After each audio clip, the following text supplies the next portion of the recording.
Swayam Prabha. Digital India. Educated India.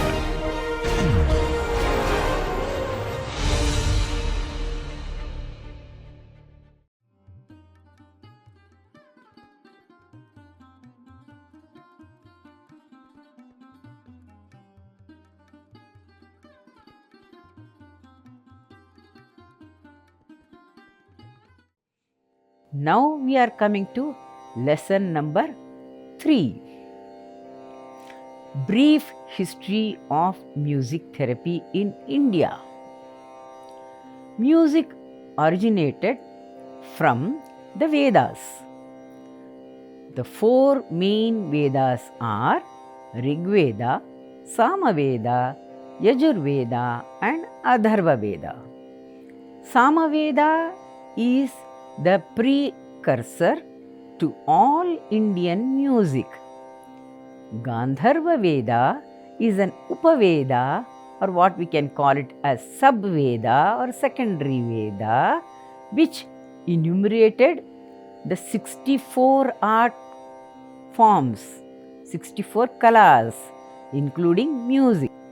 The other 3 Upavedas are Dhanurveda for archery, Ayurveda for wellness and medicines, and Artha Shastra, that is for politics.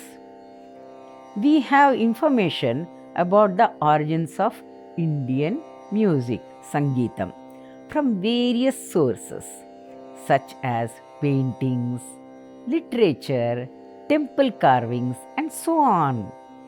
Bharata's Natya Shastra, which is estimated to be dated between 200 BCE and 200 CE, is an early treatise on the arts.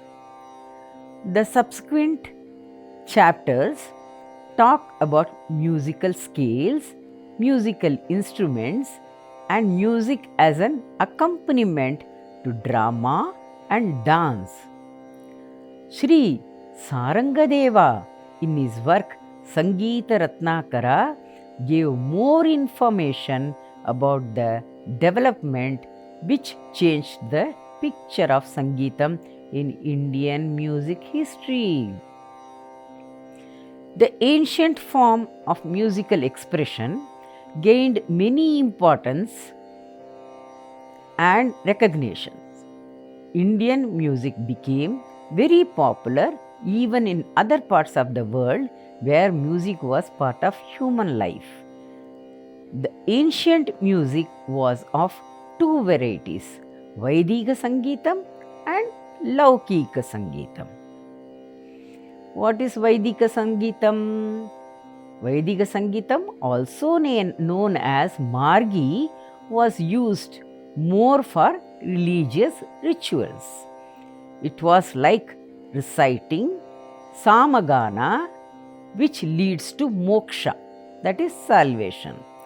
Laukika Sangeetam, also known as Deshi Sangeetam, was used more for creating an environment of happiness and peace of mind. Till about 13th century CE, there was a single system of music prevalent throughout India. The bifurcation into 2 systems came much later.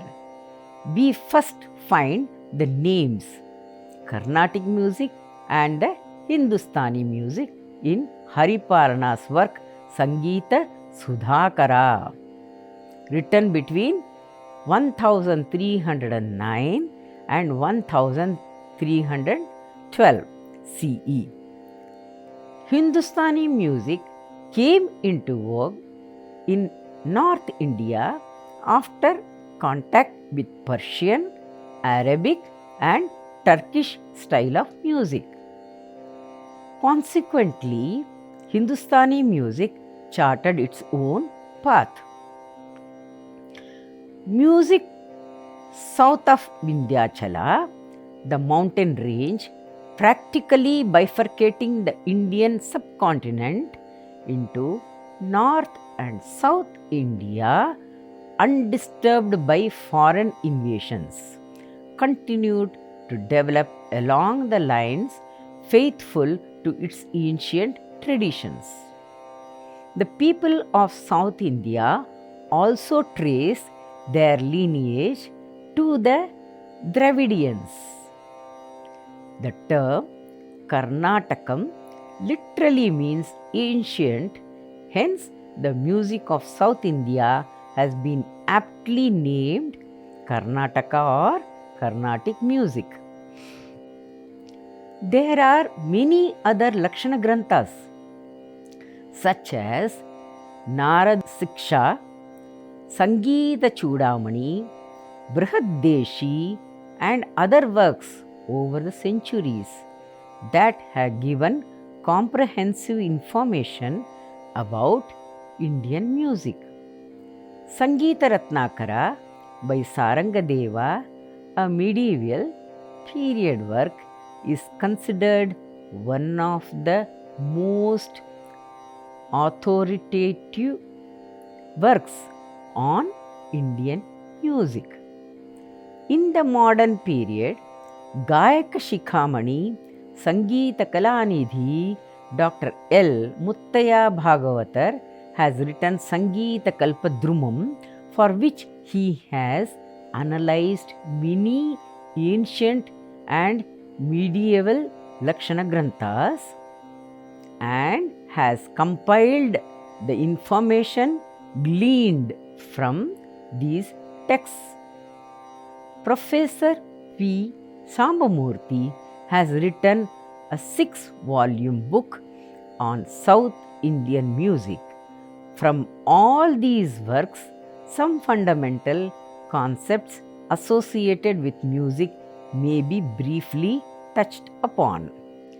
There are many ancient, medieval, and modern texts available detailing these. Here, some concepts are touched upon which have the impact on music therapy.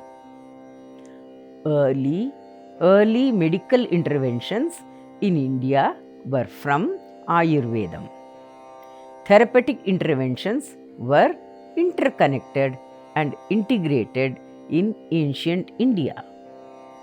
Ayurveda talks about healing of mind and body by use of herbs.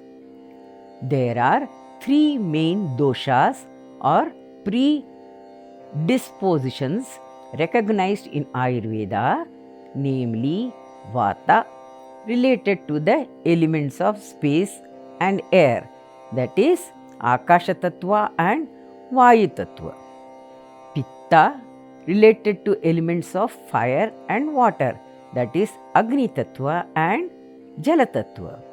And Kapha, related to the elements of water and earth, that is Jala Tattva and the Bhutattva. Food and seasons may be conductive or may be detrimental to certain doshas. Raga Chikitsa was extensively used to address these doshas specific to the person. Jyotisham is an anga, that is the part of Vedas, which dealt with the suitable time period to start the treatment, just as modern medicines have a certain time to consume, example with food, before food, after food, number of times a day, number of days. Jyotisham or astrology is the science of effect of planetary movements on one's physiology and emotions. It may be noted that other than ancient India, ancient China also followed the cycle of the zodiac and talked about the person's sun, that is solar period, as beneficial to get things done. In Indian context, based on the birth date, time and place, people fall under one of the 12 Rashis, that is lunar signs, that is moon signs, and 27 nakshatras. Each nakshatra consists of 4 padams or the subdivisions. 27 into 4, that is 108 in total. And these total 108 subdivisions fall into 12 rashis as 9 subdivisions per rashi. There are ragas associated with each of the rashis. We come to the now third point, which was practiced in those Vedic period, Nada Yogam, Nada Anusandana. What is Nada Anusandana? Evoking resonant response from the energy centers in the body. In ancient times, Nada Anusandana practice was using the Bija Mantra or the seed spiritual chant specific to each chakra or energy center and evoked a resonant response therein. The yogis and rishis of yore had tremendous energy acquired through deep meditation. When dealing with patient or client, an appropriate healing mantra or chant taking into account time and astrological inputs were employed. For example, sound of Lam, Bija Mantra, sound of Mooladhara needs to have the resonance of 4 petals, Sam, Sham, Sham, Vam. Over time, with the development of civilization, Parayanam, recitation or chanting, repeated japa or recitation of shlokas, prayer hymns and mantras, that is seed sounds, were used for treatment.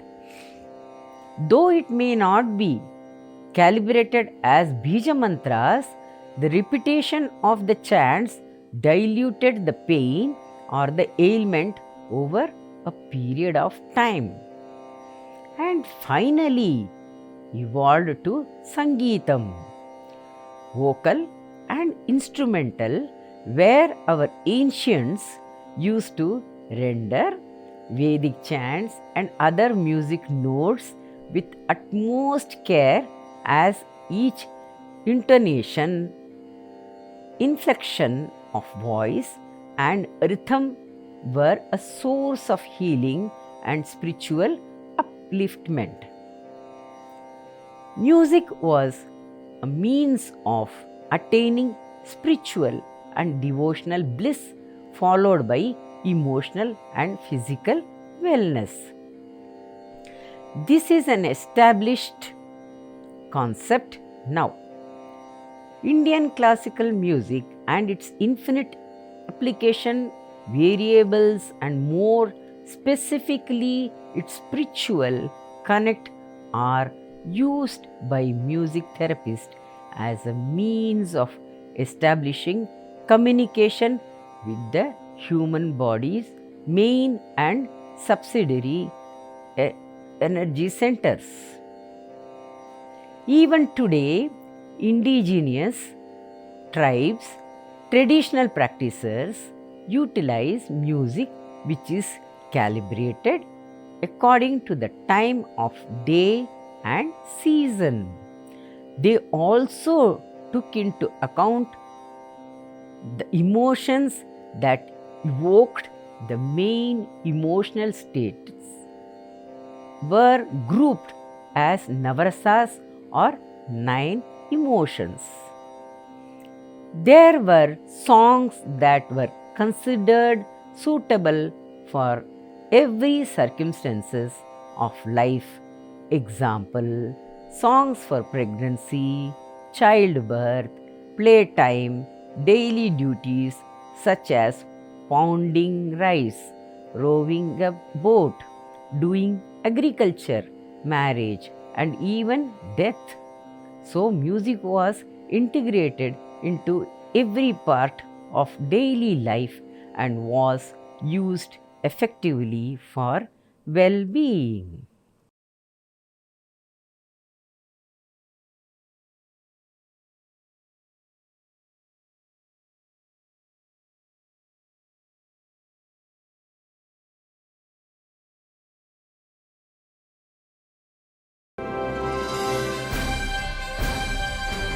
Swayam Prabha. Digital India. Educated India.